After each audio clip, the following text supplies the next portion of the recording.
এটা রসুন বাটা, এটা আদা বাটা, একটা কাঁচামরিচ, টমেটো পেস্ট করে নিচ্ছি আমরা। বুঝতে পেরেছো? আমরা এখান থেকে 1 চামচ লেবু রস নিব। চামড়া সহকারে রোস্ট বানাচ্ছি।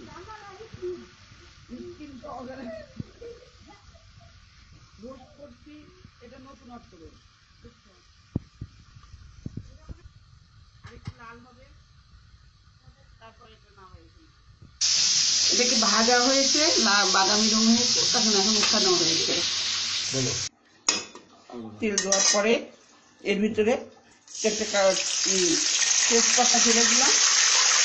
এখন এর ভিতরে একটু পেঁয়াজ বাটা, পোস্ত দানা বাটা দিয়ে দিলাম।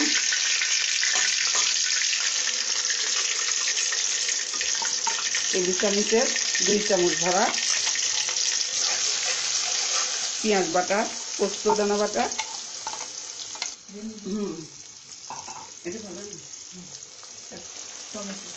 কাঁচামরিচ, টমেটো পেস্ট করে 2 চামচ দিয়ে দিলাম।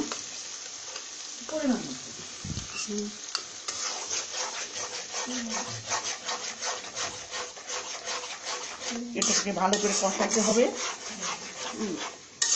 কষিয়ে একটু বাদামি রং করতে হবে।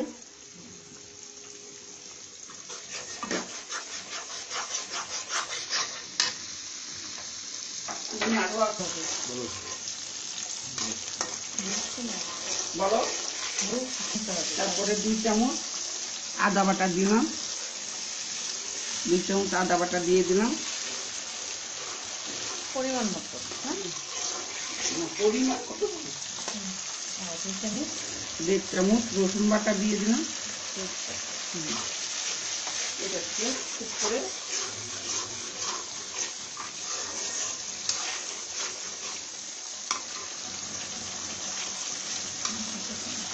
একটু লবণ দিলাম, বাদামি রং করার জন্য।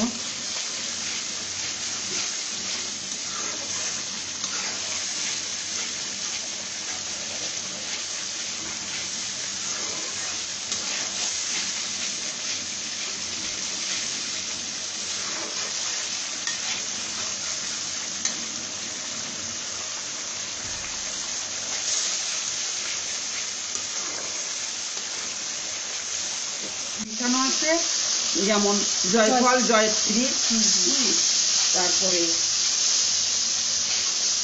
জয়ফল, জয়ত্রী, গোলমরিচের গুঁড়া,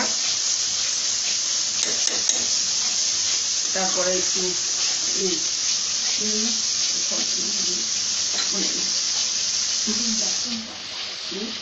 এখন একটু দই দিয়ে দিলাম, দই,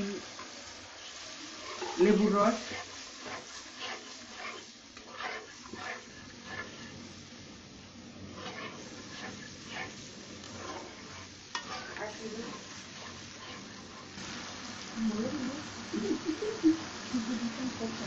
লেবুর রস দিয়ে দিলাম, একটু টক দিয়ে দিলাম।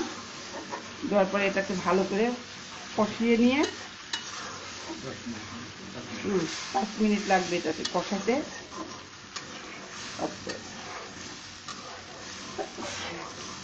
আবার পরে এটা একটা বাদামি রং এসে গেছে। এর ভিতরে আমরা এখন মাংস, ভাজা মাংসটা, দেশি মুরগি ভাজা চামড়া সহকারে ওটা ঢেলে দেব।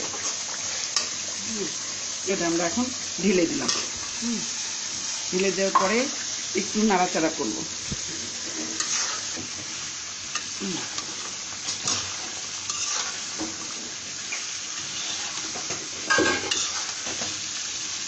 ঢাকা দিয়ে ঢাকা দেবো, ঢাকা দিয়ে কিছুক্ষণ দমে রাখবো। তারপরে একে পেঁয়াজের বেস্তা দিয়ে দেবো উপর দিয়ে ছড়াইয়ে।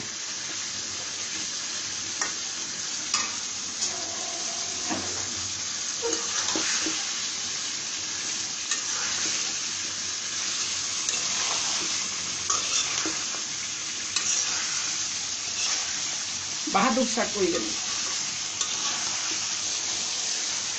10 মিনিটের মতন একটু ঢেকে রাখবো, তারপরে এটাকে ই করবো, গরম গরম বেরিয়ে আসলে ওটা পরিবেশন করা সব। যখন আমার বেস্ট করবে না তখন একটু দইয়ের পানি দিয়ে দিলাম, কিছুটা চিনি দিলাম। তারপরে এটাকে ভালো করে বেরেস্তাটাকে মুড়িয়ে এর ভিতরে ছিটিয়ে দেবো একটু, এটাতে সুস্বাদ বাড়াবে।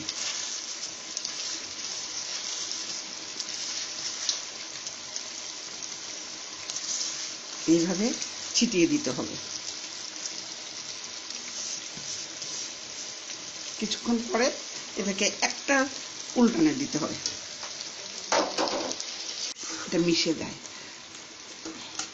ঝোলটা একটু ঘন হয়ে আসবে। তারপরে এটাকে নামিয়ে ফেলবো। খেতে পারেন, তারপরে এমনি সুদাও বসে খেতে পারেন। যারা আছে, ডায়াবেটিস আছে, তারা এখান থেকে 2 টুকরা পিস খেয়ে নিতে পারেন। তাতে শরীরের জন্য খুবই উপকার, যেহেতু এটা চর্বি সহকারে আছে, কিন্তু চামড়া সহকারে আছে, কিন্তু এটাকে আমরা ভেজে নিয়েছি, যার জন্য এটার ভিতরে